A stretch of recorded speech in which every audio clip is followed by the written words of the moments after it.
पर द्वादशी के दिन शास्त्र वर्णन करता है कि चलिए हमारा शास्त्र कहता है कि एकादशी के दिन चावल मत खाओ, पर द्वादशी के दिन शास्त्र वर्णन करता है कि पहला गासा जो मुंह में जाए वो चावल का जाना चाहिए, तब एकादशी का पुण्य मिलता है। तो शास्त्र क्यों कहते हैं?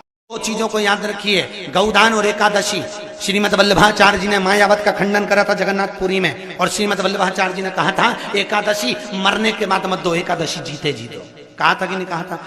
जीते जी दान करिए। इसलिए जगदीश में जगन्नाथपुरी में एकादशी उल्टी लटकी हुई है। करें आपने दर्शन?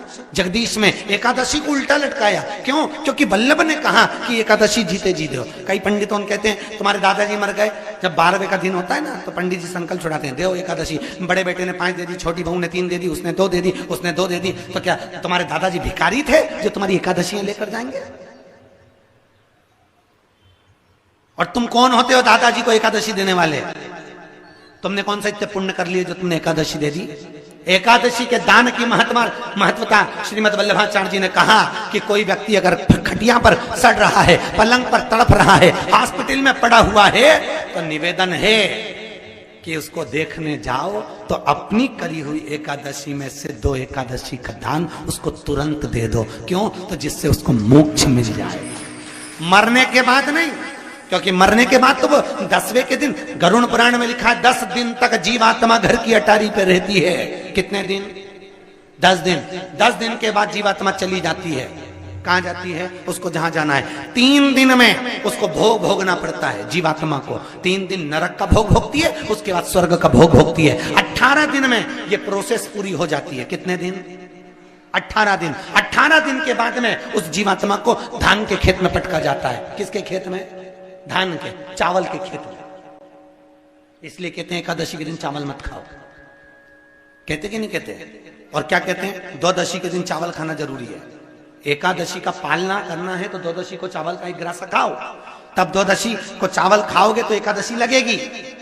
चावल नहीं खाओगे तो एकादशी नहीं लगेगी। द्वादशी को चावल खाना जरूरी है। क्यों कहते हैं? क्योंकि धान के खेत में जीव को छोड़ा जाता है, उस धान के खेत में, चावल के खेत में जीवात्मा रहती है। उसको चिड़िया खाती है तो चिड़िया के रूप में जन्म लेता है, मनुष्य खाता है तो मनुष्य के रूप में जन्म लेता है। इसलिए एकादशी के दिन चावल नहीं खाया जाता, क्योंकि एकादशी के दिन हम चावल खाएंगे तो जीव हत्या का दोष लग जाएगा। फिर कब खाना है? द्वादशी के दिन। द्वादशी के दिन क्यों खाया जाता है? क्योंकि हम एकादशी के व्रत करे रहते हैं, और पहला घासा जब चावल का खाते हैं तो अपनी करी हुई एकादशी का पुण्य, जितने जीव हमारे मुंह में जाते हैं उनको उसका पुण्य मिल जाता है, और उनका फिर जन्म नहीं होता, वो तर जाते हैं, उनको एकादशी का भाग मिल जाता है। इसलिए कहते हैं एकादशी को चावल मत खाओ, पर द्वादशी को। जैसे पीपल के पत्ते में पराग होता है, हमारा हिंदू धर्म, हमारा शास्त्र कहता है, हमारे शास्त्र, हमारे वेद, डॉक्टर वर्णन करते हैं कि पीपल के पत्ते को अगर एकादशी और द्वादशी के दिन एक तांबे के पात्र में गला कर रख दिया जाए और उस पानी का आचमन 3 बार करा जाए तो जिसकी नाड़ियां चोक भी हो जाती है, डॉक्टर बोले इसका बाईपास करना पड़ेगा, उसको केवल 3 आचमन पानी एकादशी और द्वादशी को पीपल के पत्ते का कराया जाए तो अंदर की नाड़ियां भी खुल जाती हैं। पीपल के पत्ते का इतना प्रमाण हमारे विष्णु पुराण में वर्णन है। पीपल के पत्ते का इतना प्रमाण, पीपल के पत्ते का इतना लेख। जैसे चर्म रोगधारी व्यक्ति होता है ना, जिसकी चमड़ी सफेद पड़ जाती है, तो उसको क्या करना चाहिए? केवल हिंदू धर्म में केवल एक पीपल का वृक्ष है जिसका पराग झड़ता है, और वो रात्रि को लगभग 10 बजे से 12 बजे के भीतर, 9 बजे से 12 बजे के भीतर पीपल के पेड़ के पत्ते का पानी झड़ता है। उसके नीचे एक थाली रख देना चाहिए, और उस थाली में पीपल के पेड़ के नीचे रख दो, और उसका पराग जब झड़ जाए वो पानी को बाल्टी में धो लो, और धोने के बाद थाली को उस पानी से 15 दिन, 8 दिन, 20 दिन स्नान करिए। धीरे धीरे चर्म रोग समाप्त हो जाता है। सफेद जो चमड़ी पड़ी वो वापस अपने रंग में आना चालू हो जाती है। कोई डॉक्टर को ही नहीं दिखाना। ओम शिवाय नमस्तुभ्यम। दर्शकों, तो आज 21 मार्च द्वादशी तिथि गुरुवार का उपाय पंडित प्रदीप मिश्रा जी महाराज बता रहे हैं, तो आप लोग सुनिए, और मैं जो भी उनसे सीख रही हूँ मैं आपको स्पष्ट करके बताने जा रही हूँ, तो आप लोग ध्यान से सुनिएगा। तो शास्त्र कहता है, गुरु भगवान बताते हैं कि शास्त्र कहता है कि एकादशी के दिन चावल नहीं खाना चाहिए, पर द्वादशी को जो पहला ग्रास खाएं तो आप चावल से ही खाएं। द्वादशी का जो पारायण करें वो चावल से करें। बिना चावल के पारायण जो आप करेंगे उस एकादशी का पुण्य आपको नहीं मिलेगा। बिना चावल का ग्रास खाए बिना आपको जो है एकादशी का फल प्राप्त नहीं होगा। और गुरु वल्लभाचार्य जी ने बोला है कि जो है एकादशी का जो दान है वो जीते जी दीजिए, मरने के बाद नहीं दे सकते हैं। आप लोग जब एकादशी रहें तो आप अपना एकादशी का किसी को दान भी दे सकते हैं। गुरु भगवान जी ये भी व्याख्या कर रहे हैं, ये भी बता रहे हैं कि आप एकादशी का व्रत रखें तो आप उसको अपना व्रत दान भी कर सकते हैं। गुरु जी वर्णन करते हैं कि जगन्नाथपुरी में एकादशी उल्टी लटकी हुई हैं, तो बहुत जब कोई मत ख़त्म हो जाता है, कि मृत्यु हो जाती है, तो 13वीं के दिन आदमी कहता है बड़े बेटा अपना 2 एकादशी दे, छोटा बेटा अपना इतना एकादशी दे, और मरने के बाद एकादशी को दान किया जाता है। तो भगवान जी कहते हैं, गुरु भगवान कहते हैं कि एकादशी का दान क्या आपके पिताजी भिखारी थे जो उनको दान में देना पड़ रहा है।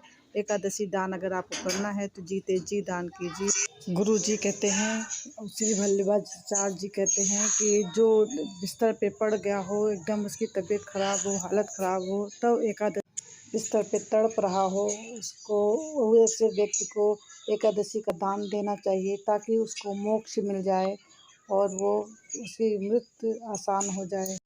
एकादशी दान देने से उस व्यक्ति को मोक्ष मिल जाए।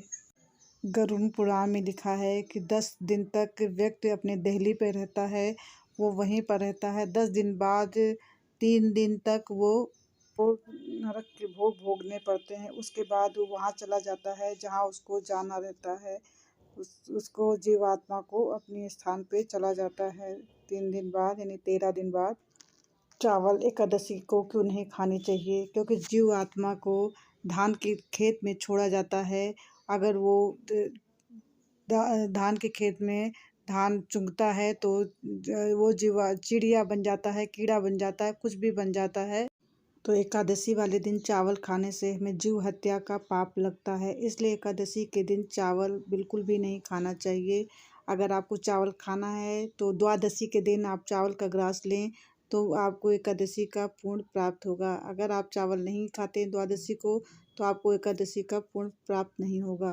हमारे शास्त्र वर्णन करते हैं कि पीपल के पत्ते को पानी में भिगो के रखने से और उसके बाद उस जल को पीने से डॉक्टर भी और शास्त्र भी दोनों ही कहते हैं कि उसका बहुत ही फ़ायदा है। और उस पानी को पीने से अगर आपका नाड़ी चौक हो गया हो, आपको बाईपास सर्जरी करनी पड़ी हो, तो ये करने से आपका वो चीज़ ठीक हो जाती है।